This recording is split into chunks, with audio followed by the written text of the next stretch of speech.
இன்றைக்கி இந்த வீடியோவில் வந்து நாங்கள் அல்கேன்களை பற்றி பார்க்க போகிறோம். இப்போ அல்கேன் என்ன சொன்னால், இப்போ முதல் நாங்கள் ஆர் கூட்டத்தை பற்றி பார்த்துனாங்க. ஆர் கூட்டம் என்ன, ஒரு கார்பன் சங்கிலியில் எல்லா புனைப்பும் வைரஸ்களால் நிரப்பப்பட்டு ஒரு புனைப்பு மீதியாக இருக்கும்னு சொன்னால் அது அல்கேல் கூட்டம் அல்லது ஆர்டாஸ் கூட்டம் என்று சொல்லப்படும். ஆர் கூட்டங்கள். இப்போ அல்கேன்களோட அந்த இறுதியாக இருக்கிற புனைப்பு மோதங்களுக்கு ஹைட்ரஜனால் நிரப்பப்படுமா இருந்தால் அல்கேன்கள் என்று சொல்ல போகிறோம். இப்போ இறுதி புனைப்பு வயசால் நிரப்பப்படுகிறத நாங்கள் அல்கேன்கள் என்று கூறுகிறோம். இப்போ இதன் அடிப்படையில் நாங்கள் CnH2n+1 இருந்தால் அல்கேல் கூட்டம் உண்டு. முதல்ல இன்னொரு ஹைட்ரஜன் சேர்க்க CnH2n+2 என்ற அமைகிற பொதுச்சூத்திரத்துக்குரியாக்கள் அல்கேன்களாக அமையுது. அல்கேன்கள் வந்து CnH2n+2 என்ற பொதுச்சூத்திரத்துக்கு உரியவை. அதில் நாங்கள் இறுதி பிணைப்பும் எச் அமைகிறபடியாக நாங்கள் பொதுச்சூத்திரமாக பொது குறியீடாக RH என்று குறிப்பிடுவோம். அதாவது அல்கேல் கூட்டத்தின் ஆர் கூட்டத்தின் இறுதி பிணைப்பும் ஹைட்ரஜனால் நிரப்பப்படுமா இருந்தால் அதை நாங்கள் அல்கேன்கள் என்று குறிப்பிடலாம். இந்த IUPAC பெயர் முடிவு வந்து அல்கேன்களுக்கு ANE ஏன் என்று முடிவடையுது. இவ்வளவும் அல்கேன்கள் தொடர்பாக தெரிய வேண்டிய அடிப்படை விஷயங்கள். அடுத்து நாங்கள் அல்கேன்களோட சிறப்பியல்பை பார்ப்போமா இருந்தால், இப்போ ஒரு கார்பனுக்கும் இடையில ஒற்றை பிணைப்புகள் காணப்படுமா இருந்தால் அதை நாங்கள் நிரம்பிய சேர்வைகள்னு சொல்லுவோம். அவை அல்கேன்களில் எல்லா கார்பன்களில் பிணைப்பு வந்து ஒற்றை பிணைப்பாக காணப்படுறபடியாக அல்கேன்கள் வந்து நிரம்பிய சேர்வுகள் என்று அழைக்கப்படுது. அதோட நிரம்பிய சேர்வுகளாக காணப்படுறபடியாக தாக்க நாட்டம் வந்து மிகவும் குறைவாக காணப்படுது. அதாவது தாக்க நாட்டங்கள் குறைந்த சேர்வையாக அல்கேன்கள் காணப்படுது. உதாரணமாக அடுத்து நாங்கள் பார்க்க போகிறது வந்து அல்கேன்களுக்கான மூலக்கூற்று கட்டமைப்பு எழுதுகிற முறை.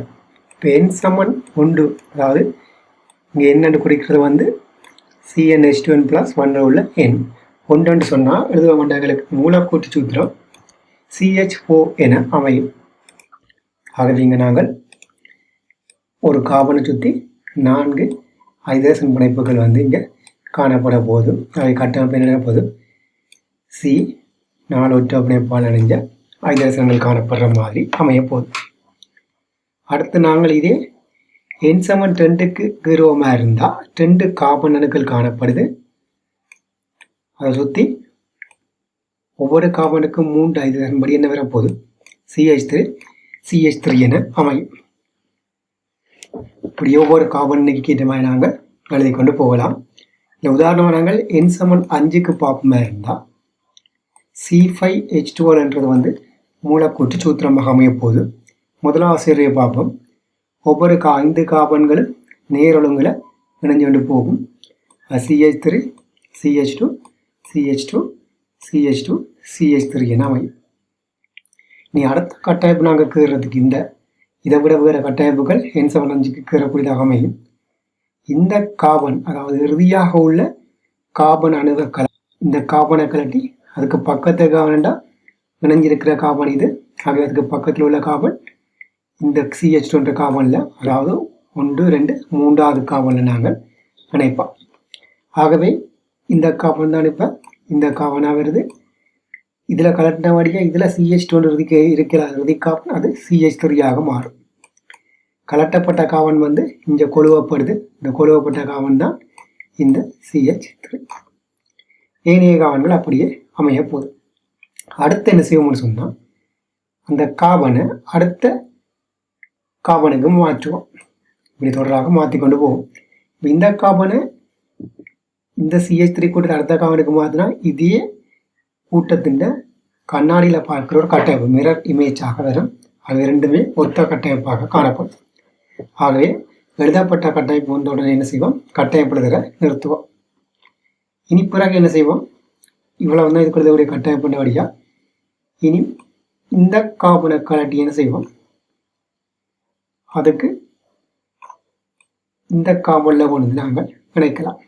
இவ்வாறு தொடர்ந்து என்ன செய்வோம், கீறிக்கொண்டு போவோம். இப்போ என்ன நடக்குது, வேறொரு வித்தியாசமான கட்டமைப்புகளுக்கு உருவாகி இருக்கு. அதாவது CH3 இந்த 2 கார்பன்லையும் இதை கலட்டிங்க குளிர்வடியாக CH3. ஆக N=5க்கு நாங்கள் எழுதக்கூடிய கட்டமைப்பு இந்த 3 கட்டமைப்பாக அமையுது. அடுத்து நாங்கள் அட்கின்களோட ஐயுபிஎஸ்சி பேரிட பார்ப்போம்.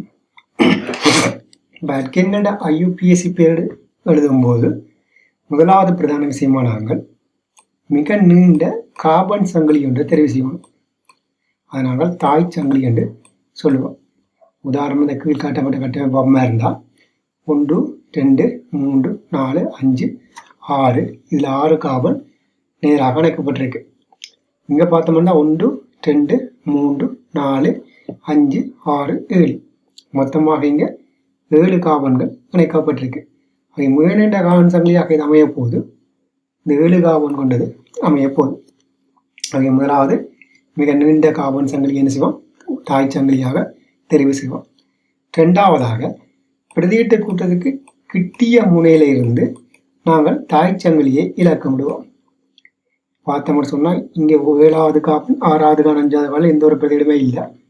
ஆனால் இங்கே இந்த வகை 1 2வது கார்பன்லேயே எங்களுக்கு ஒரு பிரதியீடு உருவாகி இருக்கு.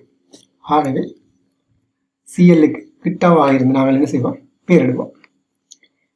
அப்போ 3வது வேலை என்ன செய்யணும், பிரதியீட்டு கூட்டங்கள் நிலை இலக்கங்களால் குறிக்கப்பட்டு ஆங்கில அகரவரிசை ஒழுங்கில் பிரதியீட்டு கூட்டங்களின் பெயர் குறிப்பிடப்படும். அடுத்தது இறுதியாக ஏன் என்று முடிகிறவாறு நாங்கள் இணைவோம் அல்கின்களை பெயரிட்ட முடிப்போம். உதாரணம் இந்த சேர்வையை பார்த்த மாதிரி இருந்தால் இங்கே 1 2 3 4 5 6 7 மொத்தமாக 7 கார்பன்காக காணப்படுது. 7 கார்பன்கள் இருந்தால் எங்களுக்கு பெயர் தெரியும், ஹெப்ட் என்று முடியணும். இடையில அல்கேன் என்று இறுதியாக ஏன் பெறணும், எனவே ஹெப்டேன் என்று பெயர் முடியும். அதாவது இங்கே பார்த்த மாதிரி இருந்தால் முதலாவது செய்யணும் கார்பன் சங்கிலியை தெரிவு செய்யணும். 2வது பிரதியீட்டு கூட்டங்களை ஆங்கில அகரவரிசை ஒழுங்குல குறிப்பிடணும். இங்கே பார்த்தோம்னா 2வதுல சிஎல் இருக்கு. சிஎல்லோட பேர் குளோரோ என அமையும். இதில் உள்ளது எதைல் கூட்டம் காணப்படுது. 2 கார்பன் உள்ள அல்கைல் கூட்டம் CH3 CH2 எதைல் இ என ஆரம்பிக்கும். ஈயா சியா ஆங்கில வரிசையில் முன்னுக்கு பார்க்கங்களுக்கு சி முன்னுக்கு அமைது. அவை குளோரின் முதல் சொல்லப்பட வேணும், அதுக்கு பிறகுதான் எதைல் சொல்லணும். ஆகவே 2வது கார்பன்ல எங்களுக்கு என்ன இருக்கு, குளோரோ இருக்குது, 2 குளோரோ டேஸ். 4வது கார்பன்ல எதைல் இருக்குது, அவை 4 எதாயில். ஹெப்ட் 7 கார்பன் அங்கால ஏன் என பெயர் முடிவடையும். இதே மாதிரி இந்த சேர்வையை பார்த்த மாதிரி இருந்தால் மொத்தமாக 1 2 3 4 5 6 கார்பன்கள் நேர்ச்சங்கிலியாக இணைஞ்சிருக்குது, நீளமான கார்பனாக காணப்படுது. பிரதியீட்டு கொடுத்து கிட்ட என்று பார்க்க இதில் 1 2வது கார்பனில் பிரதியீடு இருக்குது. இங்கே 3 4 5 6. இங்கேருந்து பார்க்க 1 2 3. இதில் கிட்டிய நம்பரில் பார்க்க 2வதுல சிஎல் உள்ளது வரப்போது 3வது வெற்றிடமாக இருக்குது. இங்கேருந்து பார்க்க குறைஞ்ச நம்பர் பிரதியீடு கொடுத்துக்கு வருது. இங்கேருந்து பார்க்க 1 2வதுல ஒரு பிரதியீடு வருது, 3வதுல ஒரு பிரதியீடு வருது. இங்கேருந்து பார்க்க 1 2வதுலையும் 4வதுலையும் வரப்போகுது. ஆகவே இங்கே இருந்தால் என்ன செய்வோம், நம்ம பண்ணுவோம். ஆகவே 1 2வதுல ஒரு மெதைல் கூட்டம், 3வதுலையும் ஒரு மெதைல் கூட்டம், 5வதுல ஒரு குளோரோ கூட்டம். ஆனால் இங்கே முன்னுக்குள்ளது குளோரோ என்றபடியாக ஏபிசிடி ஓர் இல்லை. 5வதுல சி இருக்குது குளோரோ. அடுத்து பார்த்தோம்னா 2வதுலையும் 3வதுலையும் ஒரே கூட்டம் இருக்கு மெதைல். ஆகவே 2,3 மெதைல் வரப்போகுது. ஆனால் எத்தனை தடவை மெதைல் உருவாக்கப்பட்டிருக்கு, 1 2 என்றபடியாக 2 தடவை என்ற கதை டை. மற்றது 6 கார்பன்களுடைய ஹெக்ஸ் அல்கேனினுடைய ஏன் என பெயர் முடிவடையும். அடுத்து நாங்கள் பார்க்க போகிறது அல்கீன்களோட தயாரிப்பு முறைகள். இப்போ என்னன்னு சொன்னால் நிரம்பாத சேர்வைகளோட ஐதரசன் ஏற்றம்னு சொல்லுவோம். அதாவது ஐதரசன் ஏற்றம் என்று சொல்லுவோம். இப்போ என்னன்னு சொன்னால் இதில் சி டபுள் பாண்ட் சி பிணைப்பு காணப்படுது. இது அலசன் ஏற்றம் என்று வராது, ஐதரசன் ஏற்றம் என்று அமையும். இங்கே என்னன்னு சொன்னால் இதில் ஏற்கனவே இஞ்சால எச் இருக்குது, இதுலேயும் ஒரு எச் காணப்படுதுன்னு வைப்போம். அதே மாதிரி இஞ்சாலையும் ஒரு எச் இருக்குது, இன்னொரு H காணப்படுது. இது ஒரு அல்கீன். இந்த அல்கீனுக்கு நாங்கள் என்ன செய்ய போகிறோம்னு சொன்னால் நிக்கல் ஐதரசனை பயன்படுத்த போகிறோம், அல்லது பலேடியம் ஐதரசன் அல்லது பிளாட்டினம் ஐதரசனை பயன்படுத்தலாம். இந்த பிணைப்பு உடைஞ்சு ஒரு பிணைப்பு இங்காலையும் இன்னும் ஒரு பிணைப்பு இங்காலையும் இணையும். ஆகவே அந்த பிணைப்புகளோட எங்களுக்கு மேலதிகமாக 2 ஐதரசன்கள் சேர்க்கப்படும். பார்த்தோம்னு சொன்ன CH200 ஒரு பிணைப்பு இருக்கு. இதனோட இஞ்சாலையும் ஒரு H சேரப்போது, இங்காலையும் ஒரு H சேரப்போது. ஆகவே CH3 என அமையும். அதே மாதிரி மும்மை பிணைப்பை பார்த்த மாதிரி இருந்தால் அங்கேயும் முதல்ல ஏற்கனவே 2 பக்கம் H அணுக்கள் இணைஞ்சிருக்குது. இங்கே இதில் முதலாவது பைப்பிணைப்பு இஞ்சால ஒரு H, இஞ்சால ஒரு H இணையும். அதே மாதிரி இங்காலையும் ஒரு H, இங்காலையும் H உடையும். அது மொத்தமாக இங்கே 2 ஐதரசன், இதில் 2 ஐதரசன் இணைய போகுது. பார்த்தோம்னா தெரியும், இதில் 2 ஐதரசன், இங்கே 2 ஐதரசன். ஆகவே எனக்கு இப்போவும் CH3 என உருவாகும். இது நிரம்பாத சேர்வைகளில் இருந்து ஐதரசனேற்றத்தின் மூலம் அல்கேன்களை உருவாக்குற தயாரிப்பு முறை. அடுத்து நாங்கள் பார்த்தோம்னா கிரீக் நாட்டின் சோதனை பொருளிலிருந்து தயாரிக்கிறது. இந்த கிரீக் நாட்டின் சோதனை பொருள் என்ன சொன்னால் R, Mg, அதோட இங்கே Cl வரலாம், Br வரலாம், I வரலாம். இதை சொல்லுவோம் கிரீக் நாட்டின் சோதனை பொருள். அதாவது நாங்கள் பொதுவாக R, Mg, X என்று சொல்லுவோம். அதாவது Mg X, RMg X என்று சொல்லுவோம். இது எவ்வாறு தயாரிக்கிறோம்னு சொன்னால் RCl, அதாவது இங்கே Cl, Br, I, Rx என்று குறிக்கலாம். அதாவது RX என்னது அலசன்கள் X என்றது கொண்ட இந்த சேர்வைக்கும் நாங்கள் மெக்னீசியம் உலர் ஈதர், மெக்னீசியம் ஈதரை உலர் நிலையில் போகிறோம். போட்டால் இந்த சிஎல்லோட Mg இணைஞ்சு RMgCl, அது RMgXை உருவாக்கும். அதுக்கு நாங்கள் நீர் அல்லது ஐதான எந்த ஒரு அமிலங்களையும் பயன்படுத்தலாம். நீரை பார்த்தோம்னா தெரியுமங்களுக்கு H+ அண்டும் OH- அண்டும் பிரிகடையும்.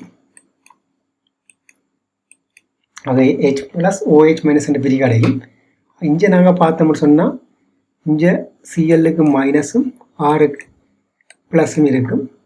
இங்கே மெக்னீசியத்துக்கு 2+ காணப்பட போது, Clக்கு ஒரு மைனஸ், ஆகவே Rக்கும் ஒரு மைனஸ் வரும். ஆகவே இங்கே Rக்கு ஒரு மைனஸ் வரப்போகுது. இப்போ எங்களுக்கு நீரில் உள்ள ப்ளஸ் போய் என்ன செய்யும், இந்த மைனஸ் சைனோட சேரும். சேர்ந்தங்களுக்கு RH உருவாகும், அல்கேனை உருவாக்கும். இந்த OH MgClோட போய் சேர்ந்து MgClOH உருவாக்கும். இப்போ பார்த்தோம்னு சொன்னால் CH3Clக்கு நாங்கள் MgCl மாத்திரம், எங்களுக்கு CH4 ஒரு அல்கேன் உருவாகுது. இங்கே நாங்கள் நீர் HClக்கு பதிலாக நீர், ஐதான அமிலங்கள், அமில ஐதரசன்கள், ஆல்கஹால்கள் போன்ற எதையுமே பயன்படுத்தலாம். இதை பயன்படுத்த முடியாது. அதாவது எச்சனை விடுவிக்கக்கூடிய எந்த ஒரு சேர்வையும் நாங்கள் பயன்படுத்தலாம். உதாரணமாக நாங்கள் அமோனியாவை கூட இங்கே பயன்படுத்தலாம். என்னென்னு சொன்னால் அமோனியா எங்களுக்கு H+ என்று சொல்லியும் NH2- என்றும் பிரித்து பார்க்கக்கூடியதாக இருக்குது. ஆகவே இங்கே H+ போய் இங்கே சேர்ந்து RH உருவாக்கும். NH2- மெக்னீசியம் Clோட போய் சேரும். அடுத்து நாங்கள் அல்கேன்களோட தயாரிப்பில் பார்க்க வேண்டியது கிளைமன்சனின் தாழ்த்தல். கிளைமன்சனின் தாழ்த்தல் என்ன தெரியும்டா, C=, கூட்டம் கொண்டது. அதாவது இதை கீட்டோன் ஆல்டிகைட் சொல்லுவோம். CHO கூட்டம் ஆல்டிகைட். C=, 2 பக்கம் மார்க்கூட்டம் தான் கீட்டோன் சொல்லுவோம். ஆல்டிகைட் அல்லது கீட்டோன்களுக்கு நாக அமல்கம் ZNHயோட சிறந்த HCl போடும்போது இந்த C=, கூட்டம் அப்படியே எங்களுக்கு CH2 கூட்டமாக மாறும். ஆகவே என்ன நடக்கும், எங்களுக்கு CH2 கூட்டமாக மாறும். இதை நாங்கள் சொல்ல போகிறோம் கிளைமன்சனின் தாழ்த்தல் என்று சொல்லுவோம். அடுத்து நாங்கள் பார்க்க போகிறது அல்கேன்களின் தாக்கங்கள். அல்கேன்களில் தாக்கம்னு என்ன சொன்னால், அல்கேன்கள் வந்து எல்லாமே ஒற்றை பிணைப்பை வச்சிருக்குது. இலத்திரன்கள் அடர்த்தி குறைவு, பொதுவாக முனைவாக்கம் தன்மை முனைவு தன்மை மிக மிக குறைந்த சேர்வுகள். ஆகவே அல்கேன்கள் வந்து தாக்க நாட்டம் குறைந்த சேர்வுகளாக காணப்படுது. ஆனாலும் பரவிய சூரிய ஒளி முன்னிலையில் அலசன்களோட மட்டுமே நடக்குது, தாக்கம் நடக்குது. Cl2 Br2 போன்ற அலசன்களோட தாக்கத்துக்கு உட்படுது.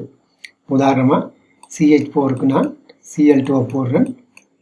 சூரிய ஒளி முன்னிலையில் இருந்தால் ஒரு Cl சேர்ந்து CH3Cl ஆக மாறுது. இங்கால HCl உருவாகுது. இங்கே சமமூலண்டா ஒரு மூலோட ஒரு மூல் Cl2 போடும்போது CH3Cl மட்டும் உருவாகி தாக்கம் முடிவடையும். மிகையாக Cl2 போடைக்க இதில் இருக்க 4 ஹைட்ரஜன் அணுக்களும் அகற்றப்பட்டு HCl ஆக CCl4 இங்கே உருவாகும். இந்த பொறிமுறை தான் நாங்கள் அல்கேன்களில் பார்க்க போகிற பொறிமுறை. இதில் முதலாவது இந்த பொறிமுறையை பார்க்கறது மூலம் நாங்கள் ஏகபீன பிளவுண்டா என்ன, பல்லின பிளவுண்டா என்னன்றதை தெரிஞ்சிருக்கணும். இப்போ ஒரு பிணைப்பில் 2 இலத்திரங்கள் இருக்கும். ஒரு இலத்திரன் ஏக்குரிய இலத்திரங்களை தான் எடுத்து ஏ வந்து தன்னோட இலத்திரம் எடுத்து A டாட் அண்டையும், பி தான் தன்னுடைய இலத்திரம் எடுத்து B டாட்டையும் உருவாக்கும். இதை நாங்கள் சுயாதீன மூலிகம் என்று சொல்லுவோம். உருவாக்குற ரெண்டுமே சுயாதீன மூலிகை நாங்கள் வந்தபடியா ஏகவீன பிளவுன்னு சொல்லுவோம். பல்லின பிளவுன்னு சொன்னால் பிணைப்பிலத்தின ஓரானு தென்பக்கமாக இழுக்கும். ஆகவே மைனஸ் ஆகவும் மெட்டியான ப்ளஸ் ஆகவும் வரும். இங்கே ப்ளஸ் மைனஸ் என்று ஈட்டினங்கள் உருவாக்கப்படுது. இதை சொல்லுவோம் பல்லின பிளவுன்னு சொல்லுவோம். சுயாதீன மூலிகளை நாங்கள் பார்ப்போமா இருந்தால் அது வந்து சோடியாக்கப்படாத இலத்திரங்களை கொண்டிருக்குது. தனியொரு இலத்திரம் கொண்டிருக்க. ஆகவே உறுதியற்றவை. எனவே தாக்குத்திறன் கூடியனவாக காணப்படும். ஆகவே இந்த தாக்குத்திறன் கூடிய சுயாதீன மூலிகளோட மட்டும் அல்கேன்கள் சூரிய ஒளி முன்னிலையில் தாக்கத்திற்கு உட்படுது. சுயாதீன மூலிகை பொறிமுறையை இப்போ பார்ப்போம். ஒரு CH4க்கு நாங்கள் மிகை Cl2 போட்டிருக்கிறோம். எங்களுக்கு CCl4ம் HClம் உருவாக போகுது. இந்த பொறிமுறை என்ன நடக்குன்னு பார்க்க போகிறோம். ஆரம்பத்தில் Cl2 வந்து தங்களோட ஒரு இலத்திரனையும் எடுத்து பாதி அம்புக்குறியாக குறிப்பது ஃபிஸ்கூப்னு சொல்லுவோம். ஒரு Cl டொட்டும் இன்னொரு Cl டொட்டையும் உருவாக்கும். இதை நாங்கள் சொல்லுவோம் ஆரம்பிக்கும் படி என்று சொல்லுவோம். பிறகு இதிலிருந்து ஒரு Cl டாட் வந்து இங்கே தாக்கத்துக்கு வந்து இந்த Cl டாட்டிலிருந்து ஒரு இலத்திரனும் இந்த பிணைப்பில் இருந்து ஒரு இலத்திரன் இங்கே போக ஒரு இலத்திரன் வந்து இந்த கார்பன் அணுவால் பெற்றுக்கொள்ளப்படும். ஆகவே கார்பன் அணுவில் டொட்டும் அங்கால Hம் Cலும் சந்திச்சு HClலும் உருவாகும். இந்த உருவாகின கார்பன் டொட் வந்து பிறகு தன்னுடைய டொட்டையும் குளோரினிலிருந்து ஒரு இலத்திரையும் எடுத்துக்கொண்டு இந்த மற்ற இலத்திரம் இந்த குளோரின் அணுவால் கவரப்படும். ஆகவே இந்த Cl வந்து இங்கே இணையுது. இங்கால இந்த Cl டொட் வந்து உருவாக்கப்படுது. அடுத்து மீண்டும் Cl டொட் வந்து தாக்கமடைஞ்சு ஒரு HCl அகற்றப்பட்டு Cl டொட் உருவாக்கப்படுது. மீண்டும் Cl2 தாக்கமடையுது, Cl டொட் உருவாகுது. இவ்வாறான பொறிமுறை மூலம் என்ன நடக்குது? இறுதியாக உள்ள ஹைட்ரஜன் 4 அகற்றப்பட்டு CCl4 உருவாக்கப்படுது. அந்த இறுதியாக அதில் ஒரு Cl டொட்டும் உருவாகுது. இந்த தாக்கத்தில் இறுதியாக வந்த Cl டொட்டும் ஆரம்பத்தில் விரிகடைக்கு வந்த Cl டொட் 2 வந்தது ஒன்று பயன்படுத்தப்பட்டிருக்கு. அந்த Cl டொட்டும் இணைந்து Cl2 உருவாகும். இதை நாங்கள் நிறைவு செய்யும்படி இல்லை முடிவுப்படின்னு சொல்லுவோம். ஆனால் தாக்கம் 1, 2 தொடக்கம் 9 வரையான படிகளை நாங்கள் கொண்டு செல்லும் படிகள் என்று குறிப்பிடுவோம். சில வேளையில் உருவாக்குற டொட்டும் ஆரம்பத்தில் பிரிந்த Cl டொட்டிலிருந்து டொட்டும் சேர்ந்து CH3Cl உருவாக்கும். மேலதிகமாக தாக்கத்தை கொண்ட டொட் அயன்கள் காணப்படாது. அதே மாதிரி உருவான CH3 டொட்டும் இன்னொரு CH3 டொட்டும் சேர்ந்து CH3CH3 அல்கேன்களை உருவாக்கலாம். இவ்வாறான படிகளை நாங்கள் தடை செய்யும் படிகள் என்று சொல்லுவோம். இந்த முக்கியமான விடயம் வந்து அல்கேன்களை பொறுத்தவரையும் C1 தொடக்கம் C4 வரையானவை வாயுக்களாக காணப்படுது. C5 C17 கார்பன் கொண்டவை திரவங்களாகவும் C18க்கு மேற்பட்ட கார்பன்களை கொண்டவை திண்மங்களாகவும் காணப்படுது. ஆல்கேன்கள் பொதுவாக முனைவாக்கமற்ற மூலக்கூறுகளின் ஒப்பீட்டளவில் முனைவாக்கத்தன்மை குறைவு. எனவே இந்த கொதினில் கார்பன் எண்ணிக்கை அதிகரிக்க மூலக்கூற்று பருமன் அதிகரிப்பதன் காரணமாக லண்டன் கலை விசைகள் அதிகரிக்கிறதால கொதினில் மூலக்கூற்று பருமனோடு என்ன செய்யும், அதிகரிக்கும். இதில் பார்த்தோம்னு சொன்னால் 3 கார்பன் மூலக்கூறுகளை விட 4 கார்பன் மூலக்கூறுகள் பருமன் கூட நிலையில் கொதினில் உயர்வாக காணப்படும். ஒரே எண்ணிக்கையான மூலக்கூறுகள் கொண்ட சிறையில் பார்க்கும்போது கிளைகளோட எண்ணிக்கை அதிகரிக்க மூலக்கூற்று பருமன் குறைவடையும். எனவே கொதினில் குறைவடையும்.